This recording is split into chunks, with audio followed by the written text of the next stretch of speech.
오늘 우리에게 주신 하나님의 말씀은 에베소서 6장 1절 2절 말씀입니다. 신약 315페이지입니다. 자녀들아, 주 안에서 너희 부모에게 순종하라. 이것이 옳으니라. 내 아버지와 어머니를 공경하라. 이것은 약속이 있는 첫 계명이니. 아멘. 지난 시간 그리스도의 몸 만들기 위해서 첫 번째 현장이 바로 부부 관계임을 말씀드렸습니다. 에베소서 5장 18절 보면 성령으로 충만을 받으라 라고 다음에 가장 먼저 나오는 게 부부 관계에 대해서 말씀합니다. 예수님을 믿은 결과는 사람과의 관계에서 나타나야 되는데 첫 번째 변화는 당연히 가장 가까운 관계인 부부에서부터 변화가 나타나야 된다라고 말씀을 드렸습니다. 에베소서 5장 32절에 보면 이 비밀이 크도다. 내가 그리스도와 교회에 대하여 말하노라 라고 말씀하죠. 부부 이야기를 하다가 왜 갑자기 그리스도와 교회에 대해서 말합니까? 한몸 되는 이치를 깨달으라는 것이에요. 교회는 단순히 교인들이 모인 곳이 아닙니다. 교회는 예수님과의 관계가 핵심이죠. 그리스도가 교회의 머리고 교회는 그리스도의 몸이 됩니다. 그래서 예수님과 교회는 한 몸이죠. 예수님을 믿는 부부 사이가 꼭 이와 같다는 것이에요. 단순히 남자와 여자가 함께 사는 것이 아니라 예수 그리스도라는 그 믿음 안에서 한 몸 공동체로 살아야 된다는 것이에요. 이 말은 무슨 말입니까? 부부 관계 안에서, 가정 안에서 예수님이 원하시는 뜻이 이루어져야 된다는 것이에요. 이게 성령 충만하다는 것입니다. 지난 시간에도 말씀드렸지만 출애굽기 20장을 보면 하나님께서 번제와 화목제를 드릴 때 제단을 쌓는데 이 제단을 기본적으로 흙으로 쌓으라고 했어요. 그리고 흙 대신에 돌을 쌓을 경우에는 다듬은 돌이 아니라 있는 그대로의 원석으로 갖다 쌓으라고 말씀을 드렸습니다. 왜 이런 지시를 내렸다고 했어요? 이스라엘 백성들은 지난 430년 동안 애굽에서 노예 생활을 했습니다. 그 노예 생활을 하는 동안 매일처럼 했던 게 뭐냐 하면요, 큰 돌을 가져다가 정으로 쪼아서 왕이 원하는 모습대로 만드는 왕궁을 지었고요, 피라미드를 지었고 각종 성들을 쌓았습니다. 아침부터 밤낮 하루 종일 그들이 했던 것은 뭐예요? 그 무거운 돌을 갖다가 규격에 맞춰서 일을 했습니다. 그렇게 하지 말라는 것이에요. 평생 노예처럼 살아왔던 그들에게 교회라는 곳에서 다시 한번 그와 같은 짐을 지게 하지 말라는 것입니다. 그래서 있는 그대로의 모습, 흙으로 싸서 때로는 부셔질 수 있지만 그것을 누군가가 또 보수하고 우리가 주님 앞에 나아갈 때마다 부셔지는 존재로 나아가야지 꾸미지 말라는 것이에요. 안 그런 척 하지 말라는 것입니다. 그래서 있는 그대로의 모습으로 살아가라는 것이에요. 사람들은요, 흑설탕보다는요 하얗게 표백된 흰 설탕을 좋아합니다. 거칠거칠한 현미보다는요 10분도로 깎은 백미를 좋아합니다. 미끈하고 잘생긴 채소와 보기 좋은 과일을 원합니다. 왜요? 보여지는 것이 중요한 시대이기 때문에 그렇습니다. 하지만 그 안에 들여다보면 그것은 죽음에 가까운 것이에요. 거칠고 투박하지만 흑설탕이요, 그리고 현미가 벌레 먹고 못생긴 과일이 오히려 생명력은 더 귀합니다. 다 깎아버리고 난 다음에는요 몸에 좋은 것들도 사라지고 몸에 안 좋은 것들로 채워져 있습니다. 그런데도 사람들은 그것을 찾아요. 왜요? 보여지는 게 중요한 시대이기 때문에 그렇습니다. 사람들은 통나무를 다듬어서 그것으로 가구도 만들고 그릇도 만듭니다. 하지만 그릇이나 가구보다 더 중요한 것은 원래의 통나무입니다. 통나무가 없이는 그릇도 가구도 없는 것입니다. 돌로 쌓는 것도 마찬가지입니다. 교회는 점점 화려해지는데 원래 교회 안에 있었던 예수의 정신은 점점 사라지고 있습니다. 언젠가 저희 큰아이 예진이가 서울의 중심부에 있는 솔리스트 다니는 교회에서 어느 성도가 감사한 일이 있어서 교인들에게 감사한 마음을 전하고자 떡을 제공했다고 합니다. 그러면서 그 떡을 가져왔어요. 저희 교회도 종종 떡이 나오죠. 이 떡이 나올 때마다 교인들은 하나 더 주세요 하면 감사한 마음으로 받아서 맛있게 드십니다. 그런데 이 큰아이가 하는 말이 서울의 그 교회에서는 떡을 받았는데 가져가는 사람이 거의 없더래요. 그냥 의자에 전부 다 놓고 가더래요. 왜요? 그분들에게 있어서 이 떡이라는 음식은요, 맛있는 음식이 아니라, 고마운 음식이 아니라 그저 맛없는 처치 곤란한 쓰레기, 음식 쓰레기처럼 여겨진다는 것이에요. 여러분, 감사의 마음을 표현했지만 그 마음이 중요한 것이 아니라 내 입에 맞느냐 맞지 않느냐, 그래서 괜히 가져가서 안 먹을 바에는 차라리 안 가져가고 만다라는 것입니다. 우리의 삶이 나아지면서 생겨난 현상입니다. 과거에 그렇게 맛있었던 음식이 어느 순간부터 맛없는 음식이 되고 말았습니다. 그런데 참 재미있는 현상은 이제 맛있는 음식들이 천지에 널려 있다 보니까요, 다시 사람들은 맛없는 음식을 찾아요. 그게 뭐예요? 맛보다 건강에 좋은 게 무엇인지를 찾아갑니다. 저는 이 시대 교회도 마찬가지라고 생각해요. 너무나 세련되고 고급스러운 말씀들이 넘쳐납니다. 언제 어디서든지 우리가 말씀을 들을 수 있는 시대입니다. 화려한 영상, 화려한 쇼맨식이 있고 마치 드라마의 한 장면처럼 예배들이 드려집니다. 그런데 이런 시대에 교회가 다시 살 수 있는 방법은 본질을 다시 찾아가는 것이에요. 어느 목사님이 지난 설교 가운데 그런 말씀하시더라고요. 교회마다 여름 성경학교를 하는데 흰구름 뭉게 피는 아침에 이 노래가 없어지고 있대요. 말씀 양육이 없어지고요, 그저 화려하고 재미있는 프로그램으로 대신되고 있다는 것입니다. 그러면서 교회가 그냥 재미를 주고 마치 유치원처럼 뭔가를 해야 되는 것으로만 인식되고 하나님의 말씀은 다 빠져버렸다는 것이에요. 여러분, 화려하지 않더라도요, 본질이 살아있으면 됩니다. 우리 교회 아이들만 해도 마찬가지입니다. 주일학교 우리 아이들이 좋아하는 이유는 딱 한 가지입니다. 공을 가지고 뛰어놓을 수 있는 작은 운동장이 있고요, 그리고 방방이 있고, 비가 오지 않으면 주차장에다가 에어바운스에 수영장 만들어서 하면 그걸 가지고 하루 종일 놉니다. 아이들이 공을 차고, 집안에서 컴퓨터만 하던 아이들이, 게임만 하던 아이들이 교회에 가면 놀 수 있다라고 생각해서 친구들과 함께 공 가지고 싸우고 박터지고 하지만, 그렇게 하면서 그들은 이곳에서 원래 본래의 재미를 찾고 있는 것이에요. 여러분, 옛날 우리 시대를 생각해 보십시오. 땅 따먹기 하고 자치기 하고 그 다음에 줄넘기, 고무줄 놀이 하면서 그렇게 친구들이랑 늘 싸웠어요. 그러다가도 금방 화해합니다. 내일이면 화해해요. 왜요? 또 내일 그 친구랑 놀아야 되니까요. 그런데 지금은 그렇지 않죠. 놀 필요가 없어요. 나 혼자 집에 가서 컴퓨터 하면 돼요. 굳이 너랑 화해해야 될 이유가 없어요. 네가 안 놀아주면 나는 컴퓨터랑 놀면 돼. 그러는 사이에 우리의 마음도 본질을 놓쳐버렸다는 것이에요. 여러분, 교회의 본질은 가정부터 시작됩니다. 그래서 우리가 가정을 도외시하면 안 되는 이유가 바로 여기에 있어요. 가족들이 한 교회 생활을 할 수 있어야 됩니다. 부부간에도 그래서 속이면 안 되는 겁니다. 가정에서의 생활과 교회 생활이 함께 가야 되고 같이 가야 되는 것이에요. 부부가 행복하면 자녀들도 행복합니다. 부부가 교회 다녀와서 은혜를 나누면 그 자녀들도 당연히 교회에 대해서 관심을 갖게 됩니다. 그런데 늘 상처만 받고 교회 다녀올 때마다 교회 안 좋은 이야기를 듣는 아이들이, 과연 그 아이들이 교회 안에 신앙생활을 할 수 있을까요? 여러분이 신앙생활을 하면서 첫 번째로 중요하게 여겨야 될 것은, 교회에서 보내는 시간보다 더 중요하게 여겨야 할 것이 가정에서의 배려와 헌신이라는 사실입니다. 그래서 신앙이라는 이름으로 가족을 아프게 하지 마십시오.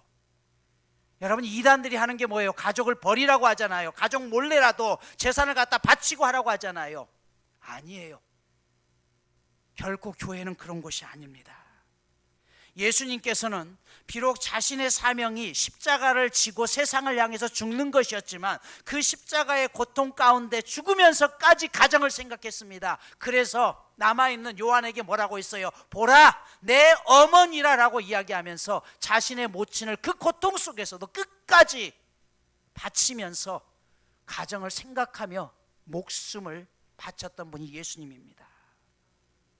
우리가 본받아야 될 예수 정신입니다. 오늘 두 번째로 그 예수 정신의 삶의 현장은 자녀와 부부관계에서 이야기합니다. 예수님은 하나님을 늘 아버지라고 불렀습니다. 요한복음 17장 1절에 보면 예수께서 이 말씀을 하시고 눈을 들어 하늘을 우러러 이르시되 아버지여 때가 이르렀사오니 아들을 영화롭게 하사 아들로 아버지를 영화롭게 하게 하옵소서라고 이야기해요. 이렇게 시작되었던 이 말씀이 요한복음 17장에만 38번의 아버지라는 단어가 나옵니다. 뿐만 아니라 우리에게도 하나님을 아버지라고 부릅니다. 그러므로 너희는 이렇게 기도하라. 하늘에 계신 우리 아버지여 이름이 거룩히 여김을 받으시오며, 주기도문은 이렇게 시작하면서 끝을 이렇게 맺죠. 우리를 시험에 빠지지 않게 하시고 악에서 구하옵소서. 대개 나라와 권세와 영광이 영원히 아버지의 것입니다. 아버지로 시작해서 아버지로 끝납니다. 왜요? 그 하나님 아버지가 우리의 육신의 아버지와 같은 그런 존재, 그런 사랑을 주시는 분이라는 것을 잊지 말라는 것입니다. 출애굽기 20장 12절에 보면 10계명의 5번째 계명은 이렇게 말씀합니다. 내 부모를 공경하라. 그리하면 내 하나님 여호와가 내게 준 땅에서 내 생명이 길리라라고 이야기해요. 5번째 계명에서는 인간과의 관계에서 첫 번째 계명을 이야기하는데 이것을 첫째 계명이라고 이야기해요. 이거는 중요하다는 의미죠. 왜 첫 번째 인간과의 관계에서 부모를 공경하라고 했을까요? 하나님과의 관계에서 거룩이 시작이라고 한다면, 그 시작이 하나님만 섬기는 거였다면 인간관계에서의 첫 시작은 부모를 공경하는 데서부터 나타난다는 것이에요. 십계명을 보시면 자식을 사랑하라라는 말은 없습니다. 대신 부모를 공경하라는 말은 이야기해요. 왜요? 부모들에게 굳이 자식을 사랑하라고 말하지 않아도 부모는 자식을 끝까지 사랑합니다. 그런데 자식은 달라요. 부모를 공경하라라고 이야기하지 않으면 공경하지 않기 때문에 그렇습니다. 사랑하는 애인이 생기면요, 부모보다 애인이 먼저입니다. 저희 집 막내 예준이가 지난주 학교에서 2박 3일 동안 수학여행을 갔습니다. 전화 한 번 안 하더니 사흘째 되던 날 전화가 왔길래 이제 집에 올려나 보다.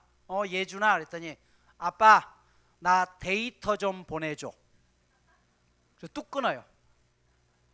아빠 어떻게 잘 지냈어? 아빠 나 지금 간다. 그게 아니라 아빠 나 데이터 좀 보내줘. 여러분, 이게 자식입니다.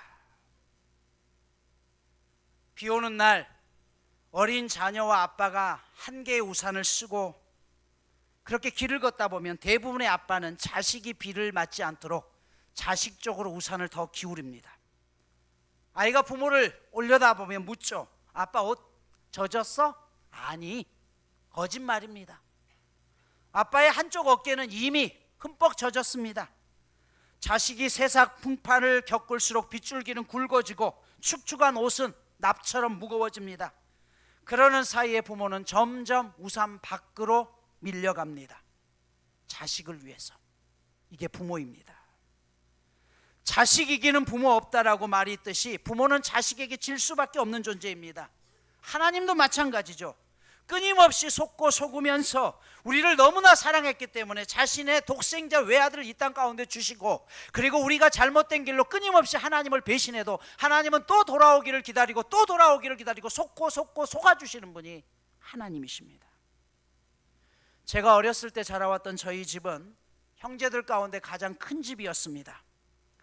아버지가 일찍 돌아가셨음에도 불구하고 큰 집이었기 때문에 어머니는 늘 모든 형제들의 제사를 도맡아 왔습니다. 가뜩이나 어려운 환경인데도 어머니는 1년에 수차례씩 다가오는 제사를 전부 챙기느라 늘 힘겨워하셨습니다. 어린 나이에 제삿날이 다가오는 것이 그리 싫지 않은 저였습니다. 그날만큼은 맛없는 보리밥 대신에 쌀밥을 먹을 수 있었고, 평상시에 먹을 수 없는 맛있는 음식을 며칠 동안 실컷 먹을 수 있었기 때문이죠.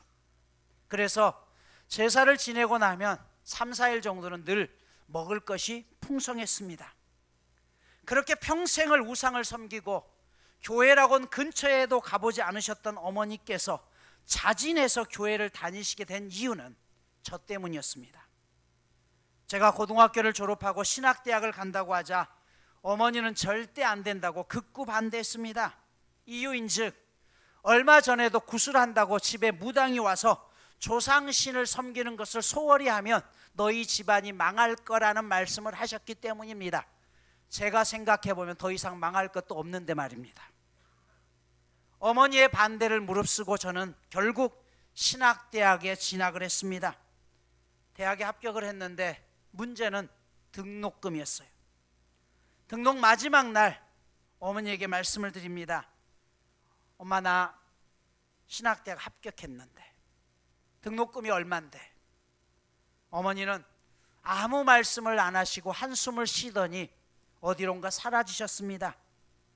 그리고는 몇 시간 후 입학금을 포함한 70만 5천 원을 가져오면서 저에게 주면서 등록하라는 것입니다. 작은 아버지께서 소금 판 돈이다. 이걸로 등록해라. 그리고 몇 달 후 저는 대학에 입학하면서 고향을 떠났습니다. 1학년을 어렵사리 마치고 군대에 들어가게 돼서 첫 휴가를 나와서 고향집에 찾았을 때 어머니는 저에게 이런 말씀을 했습니다. 막내야, 나 교회 다닌다. 그러면서 교회에서 주셨다면서 성경책을 보여주셨습니다. 어떻게 교회 다닐 생각을 하셨습니까? 라는 물음에 어머니는 이렇게 말씀하셨어요. 아들이 신학대학 다닌다고 하는데 부모가 돼서 내가 너한테 해줄 수 있는 게 기도하는 것밖에 없는 것 같더라. 그래서 작은 집에 다 얘기했다. 제사 다 가져가라고. 이제부터는 나 교회 다닐 테니 제사 안 지낼 테니 작은 집에서 다 드리십시오. 그리고 그날 이후로 어머니는 새벽 기도를 시작해서 모든 예배를 빠지지 않고 자식을 위해서 그렇게 평생 불편한 몸을 이끌고 교회를 다니셨습니다. 어머니가 평생 섬겼던 우상을 버렸던 이유는 단 한 가지였습니다. 내 자식이 하나님을 믿고 그 길을 걷겠다는데 내 자식이 잘 되는 길이라고 한다면 내가 평생 섬겼던 우상을 버리고서라도 자식의 뒷바라지를 하겠다는 그 이유 하나뿐이었습니다. 여러분, 이것이 부모의 마음이죠. 물론 모든 부모가 다 그렇지는 않습니다. 그러나 대체적으로 부모는요, 자식을 이기지 못합니다. 하나님도 마찬가지입니다. 그 하나님도 우리의 자녀를 너무나 사랑하시기 때문에 때로 우리가 하나님을 모른다고 떠나갈지라도 하나님은 우리 자녀들이 돌아오기를 기다리시는 거죠. 오늘 1절에는 주 안에서 너희 부모에게 순종하라라고 했고 2절은 내 아버지와 어머니를 공경하라라고 했습니다. 순종과 공경의 차이가 있어요. 순종은 정신적인 것에 반해 공경이라는 것은 보다 실제적인 삶의 행동을 이야기합니다. 즉 공경이라는 것은요, 말로만 하는 것이 아니라 실제적으로 도움을 드리는 행위를 이야기해요. 히브리어 카베드라는 단어를 쓰는데 이 말의 근본 의미는 무겁게 여기라는 것이에요. 여러분, 이 카베드라는 단어가 명령형으로 사용되어서 그렇게 무겁게 여기라고 우리에게 말씀하신 것은 구약을 통틀어서 총 4번밖에 나오지 않습니다. 잠언 3장 9절, 그리고 이사야 24장 15절, 출애굽기 20장 21절, 신명기 5장 16절 4번만 공경에 대해서 나오는데 2번은 하나님을 공경하라라는 단어이고 2번은 부모를 공경하라라는 단어로 하나님 공경과 부모 공경에 대해서 딱 2번만 나옵니다. 여러분, 하나님과 부모를 공경하고 경외하라는 뜻은 무엇입니까? 그 이유는 두 분 다 우리에게 생명을 주신 분이기 때문에 그렇습니다. 하나님은 영적인 영생을 주신 분이라면 내가 지금 이 세상에 있는 것은 아무리 내 부모를 부정하고 싶어도 내 부모가 나에게 생명을 주신 분이기 때문에 그 생명을 주신 분한테 최소한의 경외하는 모습을 보이라는 것입니다. 그래서 구약에서는 부모를 공경하지 않는 자녀들에 대해서는 돌로 치라고 할 만큼 매우 엄하게 이야기하고 있습니다. 그런데 우리가 여기서 한 가지, 내 부모가 내게 평생 짐이 되고 살아가면서 차라리 나는 부모가 없었으면 하는 그런 가슴 아픈 일을 겪고 있는 사람들도 있습니다. 목사님, 아무리 생각해도 내가 부모를 공경할 수 없습니다라고 말할 수 있는 분들도 있습니다.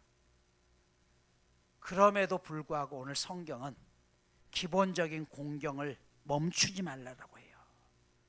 우리가 명확히 알아야 될 것은 부모와 공경한다는 말과 따르라는 말 사이에는 차이가 있습니다. 성경은 부모를 따르라고 하지 않고 공경하라고 했어요. 이 말은 무슨 말이에요? 부모가 불합리한 일을 시켜요. 그걸 따르는 건 아니라는 것이에요. 너 도둑질해와, 너 신앙 버려, 불합리한 거죠.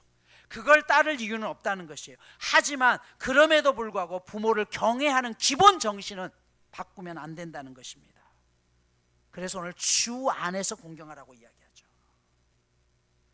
마가복음 7장 9절에서 13절에 보면 고르반이라는 전통에 대한 이야기가 나옵니다. 예수님 당시에 고르반, 즉 하나님께 물질을 드렸기 때문에 부모님을 공경하지 않아도 된다라고 정당화하는 사람들이 있었습니다. 그렇게 하지 말라는 것이에요. 하나님 건 하나님 앞에, 부모는 부모에게 드릴 것은 드리라는 것입니다. 여러분이 교회에 헌금을 한다는 이유로 부모 공경을 무시하지 말라는 것입니다. 디모데전서 5장 8절에 보면 누구든지 자기 친족, 특히 자기 가족을 돌보지 아니하면 믿음을 배반한 자요 불신자보다 더 악한 자니라라고 이야기했습니다. 오늘 성경은 이렇게 얘기하죠. 자녀들아, 너희 부모를 주 안에서 순종하라. 누구라고요? 그 부모가 너희 부모라는 거예요. 다른 사람의 부모가 아니라는 것입니다. 오늘 말씀을 마무리합니다. 우리가 왜 부모를 공경해야 됩니까? 첫 번째, 부모는 내게 생명을 주신 분이기 때문에 그렇습니다. 용납할 수 없을 정도로 망가진 부모를 가진 분도 계십니다. 가슴 아픈 일이죠. 부정하고 싶어도 어쩔 수 없는 일이에요. 하지만 어떡하겠습니까? 하나님은 그분을 통해서 우리에게 이 세상에 생명을 주신 분이거든요. 그래서 부모 없이 태어난 자식은 없기 때문에 기본적인 도리는 반드시 하라는 것입니다. 두 번째, 부모님이 늙으면 그때는 자녀가 보호하는 것이 하나님의 법칙입니다. 여러분, 어렸을 때는 부모가 어떻게 해서든지 빚을 내서라도 그 아이를 가르치고 키웠습니다. 그러면 부모가 나이가 들어서 더 이상 벌이가 없을 때 어떻게 해야 되나요? 이제는 장성한 아이들이 거꾸로 부모에게 그렇게 해야 되는 것이에요. 여러분, 요즘은 사회보장제도가 잘 돼 있어서 국민연금도 나오고 노령연금도 나오지만 과거에 이런 것이 없을 때 부모가 살아갈 수 있는 방법은, 힘이 없는 부모가 살아갈 수 있는 방법은 딱 한 가지입니다. 어떻게 살아가요? 자녀가 도와야 되는 것이에요. 우리도 늙잖아요. 이게 성경의 원리입니다. 세 번째는 하나님의 명령이기 때문에 그래요. 오늘 말씀은 내 부모라고 이야기해요. 네 아버지와 어머니 앞에 아무런 수식어가 없습니다. 그냥 너의 아버지, 너의 어머니라는 것이에요. 이런 부모는 공경하고 이런 부모는 공경하지 말라라는 전제가 없습니다. 부모에게 받은 것이 상처뿐이라고 할지라도 받은 만큼 돌려주는 것이 아니라 내가 받은 상처를 사랑으로 바꿀 수 있다면 그것이 하나님을 믿는 자의 방식이라는 것이에요. 내가 상처를 받았다고 내 자녀들에게 똑같이 상처를 내려줄 수는 없잖아요. 오히려 그 상처를 역전시켜서 선물로 줄 수 있다면 그게 가장 아름다운 인생 아니겠습니까? 주님의 손바닥과 옆구리에 난 상처를 본 후에 도마는 부활하신 주님을 믿게 되었습니다. 그는 비로소 그 상처에 손을 대고서 나의 주님, 나의 하나님이라고 불렀습니다. 여러분, 상처 입은 사람만이 상처 입은 사람을 위로할 수 있습니다. 그때 상처는 거룩한 삶의 열쇠가 되는 것이에요. 시인 고진아 씨는 이렇게 말합니다. 상처야말로 인생이라는 아름다운 그림을 완성하는 물감이다. 상처가 있기에 우리는 진정 깊은 사랑을 할 수 있고 상처 때문에 따뜻하고 정직한 인간으로 거듭날 수 있으며 상처를 통해 한층 고결한 영원의 자리로 나아갈 수 있다라는 말입니다. 자녀는 부모의 모습을 통해서 하나님의 모습을 봅니다. 반포지효라는 말이 있죠.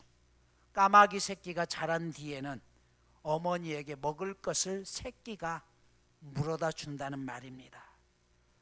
부모를 공경하는 마음 자리에 들어설 때 우리는 다시 태어나 하나님의 자녀가 되는 것입니다. 이번 주 미션입니다. 부모님이 살아계시다면 이번 주간에 꼭 안부를 묻고, 그리고 가능하다면 부모님을 찾아뵙고 이번 주간 정성스럽게 식사를 한번 대접해 주십시오. 돌아가시면 그나마도 할 수 없습니다. 그리고 이미 돌아가신 분들은 여러분들이 평생 부모처럼 여겼던 스승이나 선생님이 계시다면 연락하셔서 한번 만나 뵙고 식사 한번 대접하십시오. 그리고 감사하다는 말을 함께 하면서 한 주간을 지낼 수 있길 축복합니다. 기도합니다.